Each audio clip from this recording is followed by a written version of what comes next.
ने भारतीय जनता पार्टी में 50 साल अपना सर्विस देने के बाद पार्टी छोड़ दी है और उसके बाद मैंने इंटेंसिव टूर किया है पूरी कॉन्स्टिट्यूंसी का। मुझे बहुत बड़ा रिस्पांस मिल रहा है लोगों का। लोग कांग्रेस एनसी से तो खुश है ही नहीं, बिल्कुल उनका बाइकआउट कर रहे हैं और बीजेपी के उम्मीदवार से भी ज़्यादा खुश नहीं हैं। मैंने सारा असेस करके ये महसूस किया कि लोगों की जो एक ज्वलंत समस्या है वो है बिजली के बिल, स्मार्ट मीटर्स। और दुख इस बात का है कि मेरी पार्टी ने, जिसमें अभी तक रहा हूँ, उन्होंने इस इशू को केंद्र सरकार के साथ या एलजी एडमिनिस्ट्रेशन के साथ ठीक तरीके से नहीं उठाया। ये उठाना चाहिए था। इतनी गर्मी में, स्कॉर्चिंग हीट में लोग गर्मी में रह रहे हैं बिना एसी, बिना पंखे के। तो ये बहुत बड़ी प्रॉब्लम है। मैं आपके माध्यम से इस प्रॉब्लम को उठाना भी चाहता हूँ और लोगों को विश्वास दिलाना चाहता हूँ कि यदि मुझे कोई अधिकार मिलता है तो मैं इसके लिए केंद्र सरकार का दरवाज़ा खटखटाऊंगा। मैंने देखा है गरीब लोग जिनकी 10,000 महीना इनकम नहीं है, उनको 10-20 हज़ार के बिल आए हुए हैं, रो रहे हैं खून के आंसू लोग। दूसरी बड़ी प्रॉब्लम जो मैंने देखी है कि लोगों का जो इन्होंने window pension, old age pension, विकलांग पेंशन बंद कर दी, उसके कारण बड़ी समस्या है। मैंने सुना है कि बीजेपी कोई नेता, मैं उनका नाम नहीं बोल पाऊंगा, लोगों के घरों में गए और ओल्ड एज पेंशन वालों ने, बुजुर्गों ने गले से पकड़ लिया, हम पे तो दवाई नहीं मिल रही है।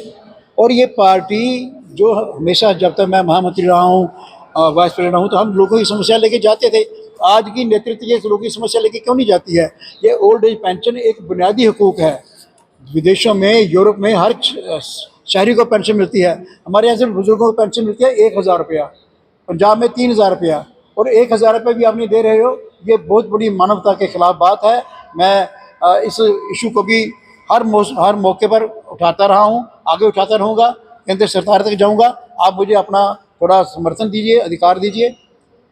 इसके अतिरिक्त जब मैं फील्ड में गया हूँ तो एक विषय ये है कि हिंदुस्तान को जब सोने की चिड़िया कहा जाता था, इसलिए कहा जाता था कि हमारा क्राफ्ट, हमारे कारीगर लोग इतनी खूबसूरत चीज़ें बनाते थे कि पूरी दुनिया में उनकी मांग होती थी।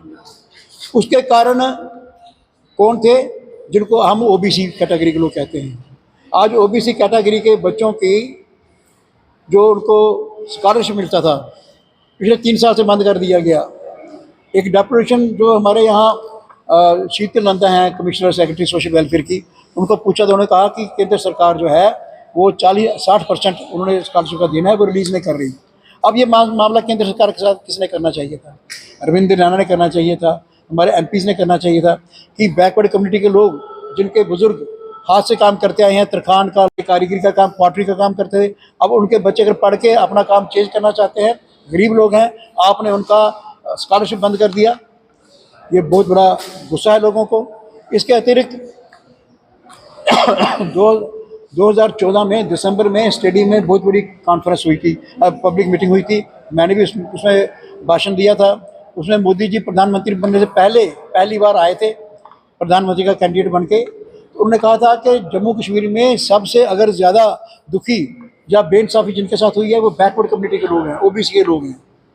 उन्होंने ये भी कहा था कि 370 जो आर्टिकल है, ये इसके आगे बहुत बड़ा एक रुकावट है कि केंद्र की योजना यहाँ नहीं पहुँच रही, पिछड़ी जाति के लोगों के कल्याण के लिए योजना है वो नहीं पहुँच रही, इसलिए 370 हटते ही हम ये काम करेंगे।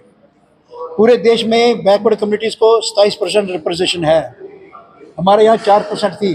पिछले दिनों सरकार ने 4 से 8 कर दिया, लेकिन और बहुत सी कम्युनिटीज शामिल कर दी जो नहीं होनी चाहिए थी, जो बैकवर्ड में नहीं आते हैं।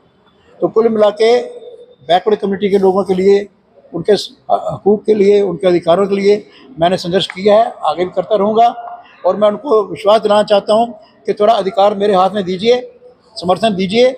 ये मामला जो है, चाहे राष्ट्रपति के पास जाना पड़े, चाहे प्रधानमंत्री के पास जाना पड़े, प्रधानमंत्री खुद बैकवर्ड क्लासी से हैं और हमारी राष्ट्रपति जो हैं वो भी पिछड़ी जाति से हैं, तो उनके पास ये बात पहुँचाऊँगा कि जम्मू कश्मीर के ओबीसी कैटेगरी वालों का कसूर क्या है कि इनके बच्चों के साथ, इनके साथ बेइंसाफ़ी हो रही है। इस मामले को मैं आगे उठाने वाला हूँ।